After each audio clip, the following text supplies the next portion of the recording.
গঠিত হয়েছিল 1985 খ্রিস্টাব্দে। সার্কে মোট কতগুলি দেশ আছে? সুরাই স্ট্যান্ড বসন। সার্ক গঠন হওয়ার উদ্দেশ্য কি?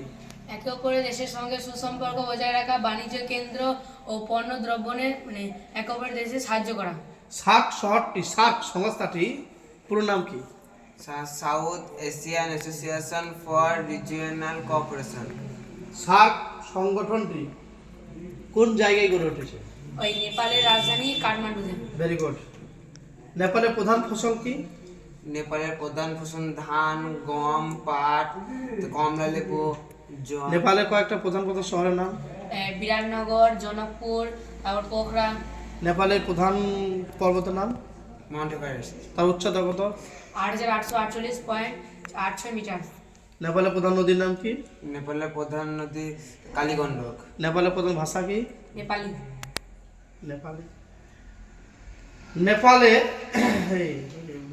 ভুটানের প্রধান সিংহের নাম কি?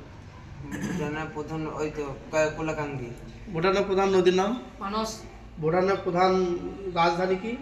ভুটানের প্রধান রাজধানী ভুটানের রাজধানী ওই রাজধানী থিম্পু। ভুটানের প্রধান ভাষা? জাংথা। ভুটানের প্রধান শহর? ফোন, সোলিং, পারো আর পুনাখা। Very good. ভুটানের আরেক নাম কি বজ্রপাতি দেশ বলা হয়? ভারত তার কোন কোন প্রতিবেশী দেশের সঙ্গে সম্পন্ন জলপথে বাণিজ্য করে? জলপথে শ্রীলঙ্কা। ভারত ও শ্রীলঙ্কার মধ্যে কোন প্রণালী দ্বারা বিচ্ছিন্ন? ওই পক প্রণালী। আমাদের রাজ্য পশ্চিমবঙ্গ কোন তিনটি প্রতিবেশী দেশের সীমানায় অবস্থিত? আমাদের ওই বাংলাদেশ, আর নেপাল, ভুটান। কোন প্রতিবেশী দেশের তিন দিকে ঘেরে রয়েছে ভারতের সীমানা? বাংলাদেশকে। বাংলাদেশ। ভারতের প্রতিবেশী দেশের সংখ্যা কটি? প্রতিবেশী দেশ 8টি। তোমরা সবাই পড়া দেখলে? কোনো উত্তর দেওয়ার জন্য হ্যাচকাইলো, ভাবলো পড়াটা এইরকমই চাই। পড়া কিভাবে চাই? এইরকমই চাই।